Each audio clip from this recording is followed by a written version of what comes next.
What is going on? Alex here, as always. Hope you guys are having a lovely day. It's actually pretty nice here today, so we're gonna jump right into it. So, been getting like a lot of questions lately, sort of as much as I talked about the process and kind of like what we do internally, kind of how we make decisions and whatnot. There's a little bit of vagueness. I don't want to say vagueness.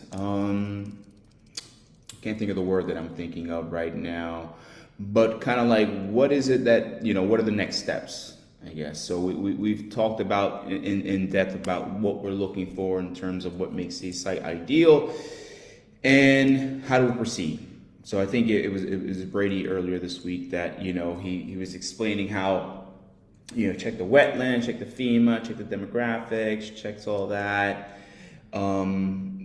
But ultimately, like, who makes that decision to say, okay, you know what, this is a deal, let's get it under contract, how do we move forward? So today we're going to really talk about the moving forward part, if that makes sense. So speaking for myself, because I'm the guy that, generally buys the land and gives green light, red light, red light kind of thing, Squid Games kind of style.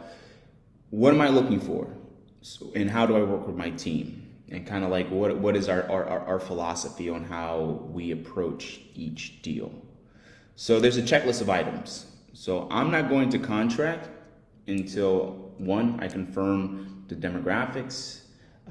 Two, I'm getting an idea of saturation, which is why I use tools like Radius Plus, or you guys can use Yardi. There's tools out there for that. Until I know zoning, what the zoning is, and if it's a conditional or a special use permit, what that timeline looks like.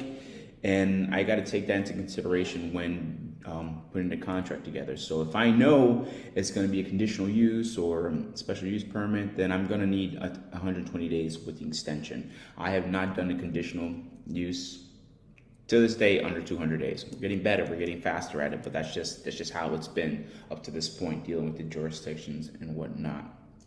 So once we establish all those things that I just mentioned, and I feel comfortable about the information, the data that I've received up to this point, data plus location, reading the maps and all that, we negotiate the price based on how good we feel about it. Obviously, we really like the deal. We tend to be more aggressive. We're not letting the seller know that because we want to try to get it for the best price we possibly can.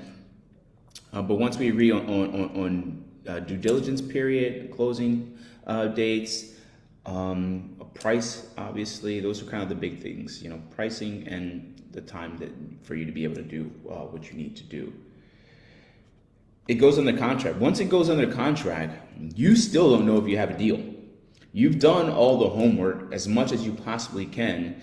I don't want to say it's subjective, but like the data that you're getting from Radius Plus or the data how you're reading the map, or everything is open to interpretation. I don't want to say open to interpretation, but you get, generally the more you do it, you get a better idea on what the outcomes are. At this point, because of my experience, I've done it enough that I generally have a good idea what the outcome is going to be before it happens. So it is rare at this point that I get a feasibility back that I'm like, oh man, I can't believe that was way off. It only happens when I'm tapping into a new market. I'll say that.